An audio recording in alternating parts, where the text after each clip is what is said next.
Welcome to a Star Wars review. It is the 2015 seasonal advent calendar, and it was headlined by the Santa C3-PO, as you kind of see up here. Let me pan up. Here's the artwork. It is 75097, and here's a look at all of it together. Let me whoops, gotta move it all in together. But this is Santa C3PO closing the show on this one. And as a group, as we really look at this, it's heavily weighted towards Return of the Jedi with some Empire Strikes Back in there. So it's really kind of a combo of two themes. Since their, Force Awakens wasn't really quite a thing yet with the new some of the new properties and stuff like that. So this was appropriate.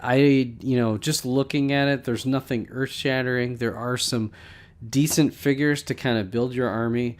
It's sub 300 pieces, so it's not a huge amount of parts to add to your collection. But I think this is a good mix of usable figures and some pretty good parts. So let's get into it. Day one. Kind of, again, that Return of the Jedi theme was very apparent. We got Jabba's sail barge here.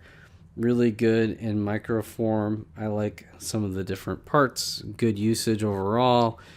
You have to have the a Sarlacc, which is kind of nice, to get. I'm sure that was kind of a fun little build. This is a demolition droid. Then I'm always a fan of getting more Jawas and adding to my army there, so I'm really happy to get an additional Jawa.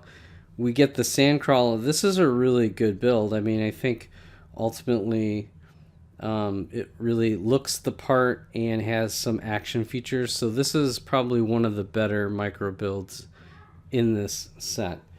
Then it's always controversial, but they decided to go towards the a weapons rack, but I feel like this is pretty good. It's got kind of I don't know if this is like this is kind of like a Jawa combination Ewok kind of thing, but it's a nice little build. I don't know what it actually is, but it'll be very useful for parts. Then the famous Ewok village scene here, done in micro scale. It would be pretty cool to build like a ton of these in a little area. That would be kind of fun. So then moving on, we there's an Ewok warrior, which this is one of the warriors found in the actual expensive full Ewok set. So that's kind of nice to get those. I really don't have very many Ewoks. Maybe one of them, so that's a first for me. So that's adding to my collection. Then I imagine some people probably don't like this, but getting this action feature. What's funny is that this was actually a weapon that was used as they were kind of lobbing rocks at the AT-STs during the Battle of Endor. Then of course you need to oppose the Ewoks, and so they added in a pretty common stormtrooper. I think he's in at least 9 sets. It's been done before. Very standard stormtrooper of that era, and is a nice get. That's definitely I love building the army through that means.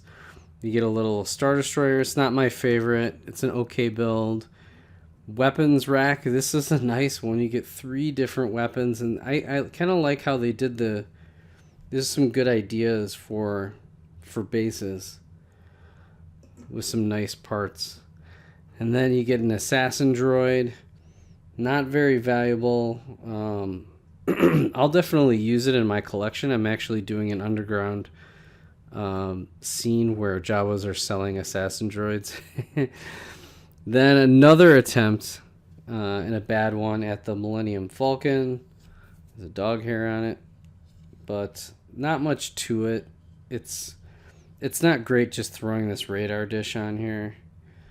I don't know, microscale Millennium Falcon's not great. This is a great little action build. This is like a Death Star trench. you can fire these off. I think this looks good. I think if you had a whole bunch of these, that would look pretty good in a micro scale mock. Then you got to try another one of these, and I don't love it. I mean, I think in mass these actually look okay, but I don't know, just an okay A-wing from a micro scale perspective. Then it's time. It's kind of like, okay, we're done with Return of the Jedi again, so let's go back to Hoth. This is a figure. It was on the Attack on Hoth. This is a repeat figure, just a standard trooper with backpack, the whole 9 yards. These I don't really love. I mean, I suppose from a distance it looks the part, but it just looks kind of terrible for the most part. It's really hard to do those in micro scale. Then I love this build right here. This is a nice micro scale build. This is the IN cannon that shot off and actually hit some of the temporarily disabling some of the Star Destroyers so the rebel cruisers could get away. That's a pretty cool build there. An Imperial probe droid. This is pretty small. Not very significant, but you know, it's okay. We'll do the old take the parts kind of thing with that one. Then you get a weapons rack. Get a nice printed piece.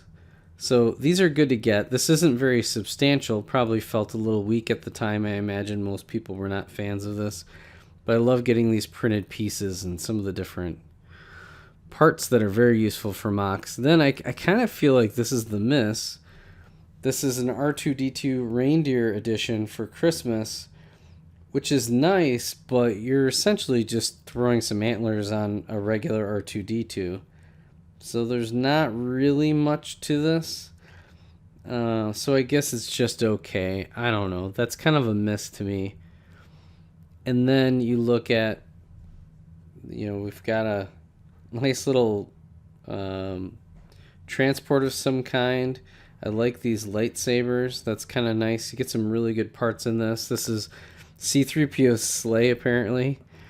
And then you end with Santa C3-PO. Now, in the torso, there's really, you really wouldn't know this is C3-PO. There's not much to it. So, if there were some like wire stuck in there, this very not unique print. They got a little lazy and kind of, just kind of happened to make it Santa, essentially. And then you threw a beard on him. So you could almost go non-Santa C3-PO on this as well if you just got his regular torso. So I don't know, that's not going to really help the rarity, where you could essentially cobble together on your own. If you had the Santa print, you had this bag, and then his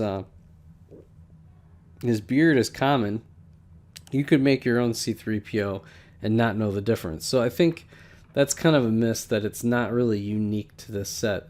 As much as it's considered a unique figure, but it's not really something you could just you could almost fake it and you wouldn't really have any way to tell. So that's it for the full rundown. As usual, these go for $40 when they came out. They just recently went up in price. And this one's kind of, you can get some decent deals on it. I've seen it used in the $30 to $45 range, so real wide range. And I think a lot of that's because there aren't any figures in here that are like must have, like, wow, this is like really, really unique. Because again, you could, if you really wanted to, you could, if you had an extra spare C3PO, just take a Santa outfit and throw them on there. So there's not a whole lot to the set. It's probably one of the weaker in terms of overall value, but again, I think it just kind of hits down the middle with some solid builds. So with that is all for 2015. Stay tuned for next week. Again, I did 5 advent calendars this season. Next week, I'll do the review on the 2016, and then the following we got 2018 and 2020, 2022. So thank you so much for watching and joining me on my collecting journey. We'll catch you on the next Star Wars Advent Calendar review. Bye for now.